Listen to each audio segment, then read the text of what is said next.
Saudi അറേബ്യയിലെ വളരെ പ്രധാനപ്പെട്ട 3 എയർപോർട്ടുകൾക്ക് നേരെ യമനിലെ ഹൂത്തികൾ തിരിച്ചടിച്ചതോടുകൂടെ സൗദി അറേബ്യയും അതുപോലെ യമനും തമ്മിലുള്ള സംഘർഷം വീണ്ടും ആരംഭിച്ചിരിക്കുകയാണ്. സൗദി അറേബ്യയിലെ പ്രിൻസ് ഖാലിദ് ഇന്റർനാഷണൽ എയർപോർട്ടിന് നേരെ കഴിഞ്ഞ രാത്രിയാണ് യമനിലെ ഹൂത്തികൾ ആക്രമിച്ചിരിക്കുന്നത്. ഇതിന്റെ പ്രധാനപ്പെട്ട കാരണം യമനിന്റെ തലസ്ഥാനമായ സനായിലെ എയർപോർട്ടിൽ ഇറാനിന്റെ ഒരു യാത്രാ വിമാനം വന്നിറങ്ങിയതോടുകൂടെ സൗദി അറേബ്യ യമൻ എയർപോർട്ടിന് നേരെ ആക്രമണം നടത്തിയിരുന്നു. ഇതിന് തിരിച്ചടിയായിട്ടാണ് യമനിലെ ഹൂത്തികൾ ഇപ്പോൾ സൗദി അറേബ്യയിലെ എയർപോർട്ടിന് നേരെ ആക്രമണം നടത്തിയത്. കഴിഞ്ഞ 10 വർഷമായി യമൻ സൗദി അറേബ്യയുടെ ഉപരോധത്തിലാണുള്ളത്. അവിടേക്ക് സാധാരണ യാത്രാ വിമാനങ്ങൾ പോലും സർവീസ് നടത്താൻ പാടില്ല എന്നതാണ് സാഹചര്യം.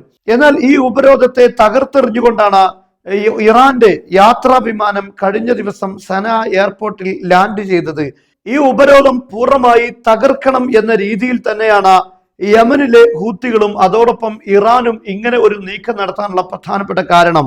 അതേസമയം യമനിലെ ഹൂത്തികൾ ഇപ്പോൾ ലോകത്തുള്ള എല്ലാ വിമാന സർവീസ് കമ്പനികൾക്കും വാർണിംഗ് നൽകിയിരിക്കുകയാണ്. സൗദി അറേബ്യയുടെ മുകളിലൂടെ യാത്രാ വിമാനങ്ങൾ പറക്കാൻ പാടില്ല, അത് അപകടകരമായിരിക്കും, ആക്രമിക്കും എന്നതാണ് അവർ നൽകിയിരിക്കുന്ന മുന്നറിയിപ്പ്. മാത്രമല്ല, പ്രിൻസ് ഖാലിദ് എയർപോർട്ടിന് നേരെ ആക്രമണം നടത്തി എന്നതുകൊണ്ട് മതിയാക്കുന്നില്ല, ഇനിയും ആക്രമണങ്ങൾ തുടരുമെന്നാണ് ഹൂത്തികൾ പറഞ്ഞിരിക്കുന്നത്. ഇതോടെ സൗദി അറേബ്യയും യമനും തമ്മിലുള്ള സംഘർഷം വീണ്ടും പഴയ രീതിയിലേക്ക് അതിശക്തമായ ഒരു ആക്രമണത്തിലേക്ക് അത് വഴിമാറുന്നു എന്നതാണ് മനസ്സിലാക്കാൻ സാധിക്കുന്നത്. യഥാർത്ഥത്തിൽ ഈ ഒരു വിമാനം കഴിഞ്ഞ ദിവസം സന എയർപോർട്ടിൽ ഇറങ്ങിയത് തന്നെ സൗദി അറേബ്യയുമായിട്ടുള്ള ഒരു സംഘർഷം ആരംഭിക്കാനുള്ള ഒരു നീക്കമായിട്ട് ഇതിനെ വിലയിരുത്താൻ നമുക്ക് സാധിക്കും.